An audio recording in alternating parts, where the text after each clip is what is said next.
The very best athletes in the world all know success is not achieved without pain. The relentless training needed to make it to the top of any sport hurts like hell. But the agony Australia's backstroke golden girl, Kaylee McKeown, has endured is much more than physical. 3 years ago, on the cusp of her Olympic debut, her dad, Sholto, died. The heartbreak of losing him could so easily have ended Kaylee's swimming career. Instead, she did something truly remarkable. As Nine's Sylvia Jeffreys reports, Kaylee turned her sorrow into a superhuman strength. How beautiful is this? I know, can't get much better than this, honestly. Why are you drawn? She's the fastest female backstroker in history. But believe it or not, there's nothing Kaylee McKeown loves more than the chance to slow down. I just feel so free and disconnected from the rest of the world. I'm not a hippie by any means, but it's just nice to be calm and relaxed. It sounds a bit hippie. It does sound a bit hippie, doesn't it? It wasn't, I promise you that. It's a very different story, though, in the pool. Kaylee is the Olympic, Commonwealth and World Champion in both the 100 and 200 metres backstroke. Kaylee McKeown is going to strike gold. And at 22, she already holds 3 world records. It's a world record. Kaylee McKeown take a bow. No woman on earth has ever been faster than you in backstroke. When people say that, it makes me feel so uncomfortable because I'm like, world records are meant to be broken and there's going to be someone who comes along who's going to be better and stronger and fitter as me. So I'm not necessarily fixated on breaking a world record. I'm just fixated on being the best Kaylee McKeown that I can be. And it's all because of her dad, Sholto. He was her champion. And in their hometown of Caboolture, 1 hour north of Brisbane, he gave Kaylee and her big sister Taylor a fun and adventurous childhood. Dad was always outside with us in the pool, out in the yard doing whatever. You were incredibly close to your dad, weren't you? And there's all these different home videos that we have and it's like, I was always next to Dad to the point where you get to that height. I was always copping an elbow to the head because I would always be by his side.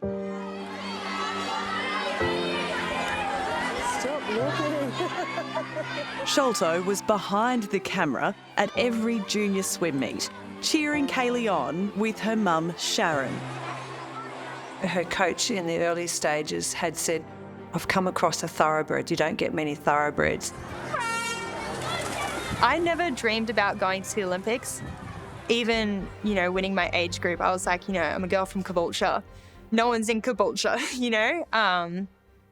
My biggest thing was always trying to be as good as my sister, always trying to beat her. And she is 6 years older than me, so it just kind of worked out better for me when I had to race people my age. After watching her sister swim for Australia, young Kaylee set her own sights on the Olympics. But one day in 2018, she came home from training to terrible news. They sat us down and Dad just said, I've been diagnosed with brain cancer. And I just started bawling my eyes out because as soon as you hear about cancer, it's not good. It was devastating. Sholto had glioblastoma, a fast-growing brain cancer with no cure. I said to him, I was like, does this mean you're going to die? He didn't shed a tear. When I said that, he just gave me a hug. He was worried about you. Yeah. And just that, I was like, just thinking about, my dad's never going to walk me down the aisle of my wedding. Just things like that. I was so heartbroken. It's hard when the person who's given you all your strength in your life is deteriorating like that. Yeah, I think it made me grow up a lot faster than what I would have liked to. I've definitely seen things that I wish I didn't see, or, ask questions that no one should really have to ask about their dad.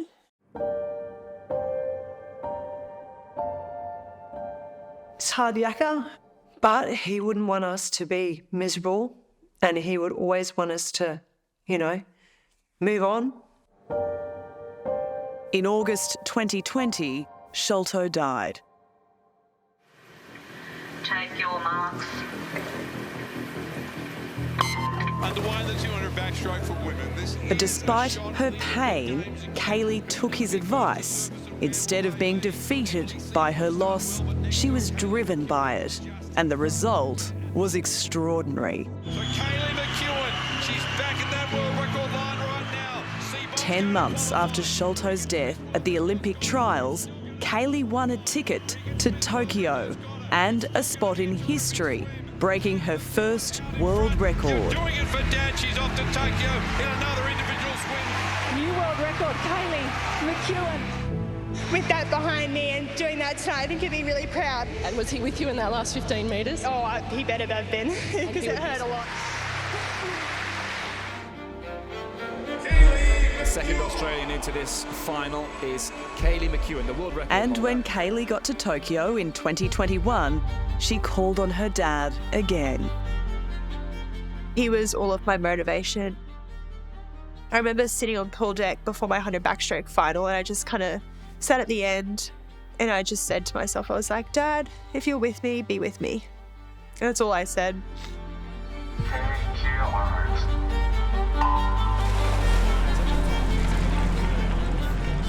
It was the most important race of Kaylee's life, but her mum and sister were also missing. Grounded by the COVID border closures, Sharon and Taylor watched on from home with all the other swimming families. I remember someone had a kangaroo there and giving it to me and saying, use this as Sholto. So every time Kaylee was racing, I would cling on to him. Stroke for stroke, it looks as though Kaylee McKeown is going to strike gold. Kaylee clung to her lead and in record time turned her grief into gold. It's gold for Australia, an Olympic record, and history has been made by Kaylee McKeown. She came home so well in the last 15 metres. Did you feel his presence on that day the way she did? Certainly, to see her acknowledge him at the end of the race, I was like, it's so beautiful. She's just gone up there and absolutely smashed it. And the first thing she thinks of when she finishes the race is our dad. It only got better after the race with this moment of uncensored joy. What would you like to say to your mum and your sister for now? Fuck yeah! Oh, shit! Another reminder, she's her father's daughter. How do you think he would have reacted to the F yeah? I think he would have been the one saying it instead of me, to be honest with you. I really wish he could have been there to watch everything unfold, but I also don't think that I would have swum as well as I did if everything that happened before the Olympics didn't happen. I know I couldn't have done it. I can't think of any other athlete in any other sport that could do what she did at such a high level. So guys, pretty steady this morning. You're working with intensity. Michael Bowl has been turning swimmers into superstars for decades. Kaylee joined his squad shortly after winning 3 gold medals in Tokyo. So you'd think coaching her would be easy. But as you'll see, the challenge now is working out how much faster the triple world record holder can go. Well, she said she doesn't want to be a one-hit wonder, but there's no chance really of that happening, is there? Oh, there's always a chance.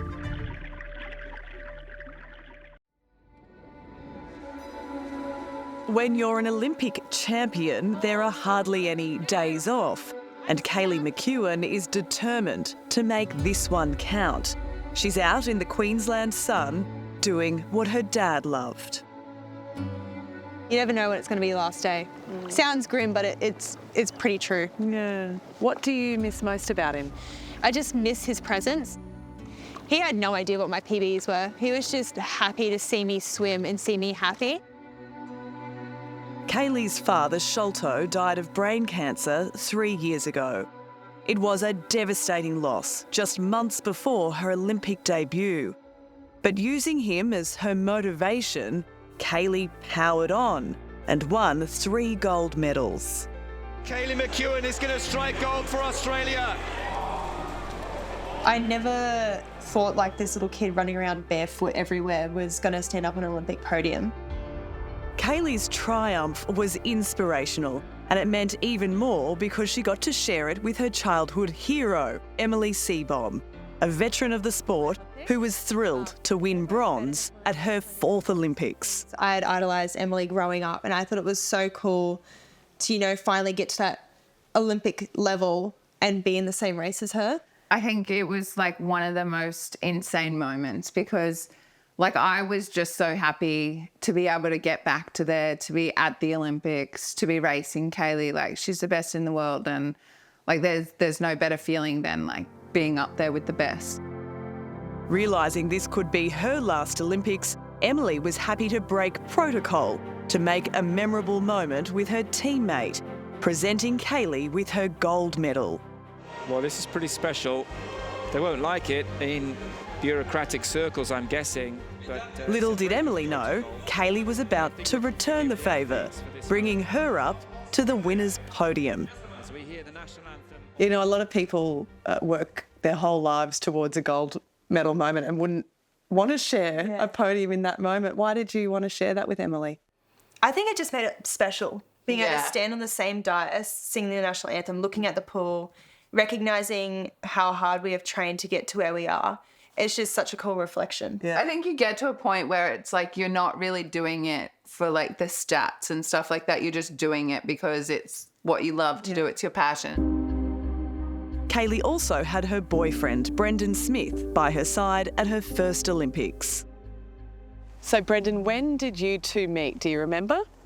Yeah, so it was after I qualified for the Olympics in the 400 IM at the Olympic trials, and Kaylee came over and said, "Good job, congratulations on making the team," sort of thing. And yeah, we just got closer from there.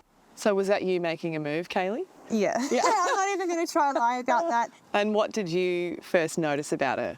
Definitely her determination and drive, just not even towards swimming, but everything she does is definitely something that's different from anyone else I've ever met. The couple share a life together on the Gold Coast. Red top, here we go, let's get moving. Swim, kick, pull, form 3. And now a coach as well. On the white bottom coming up. Michael Boll has the unenviable task of making sure swimming remains their priority.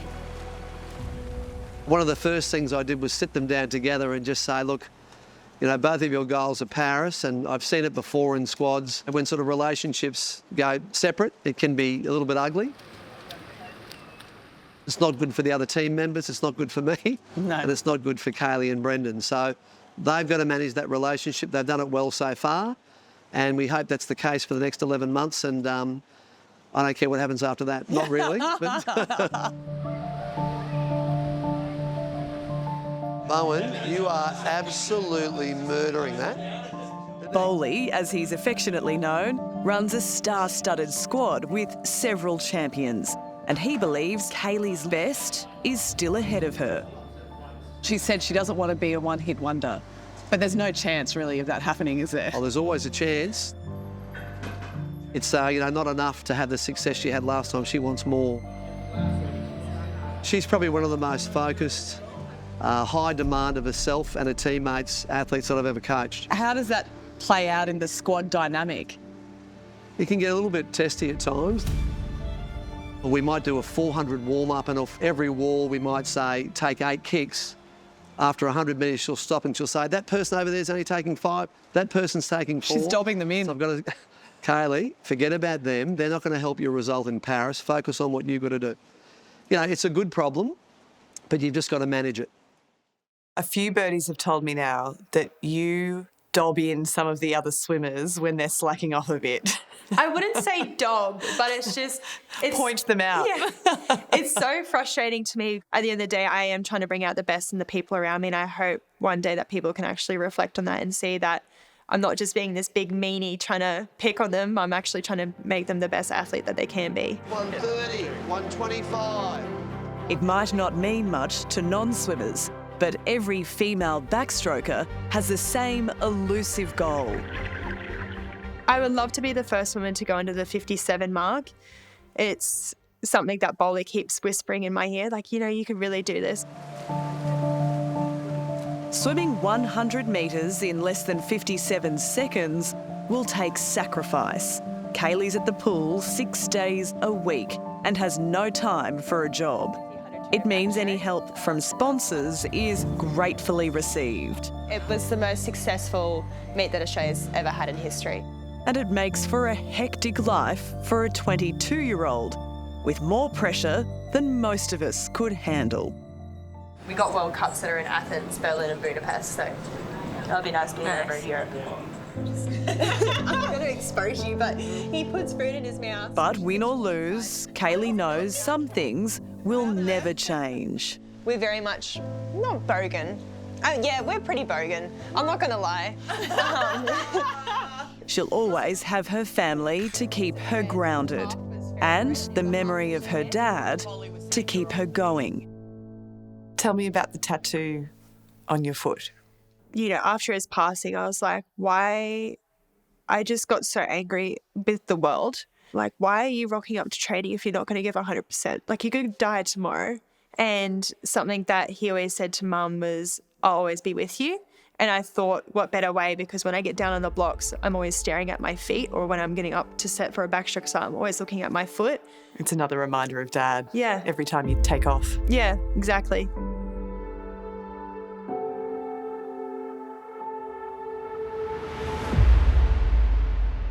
Hello, I'm Tom Steinfort. Thank you for watching 60 Minutes Australia.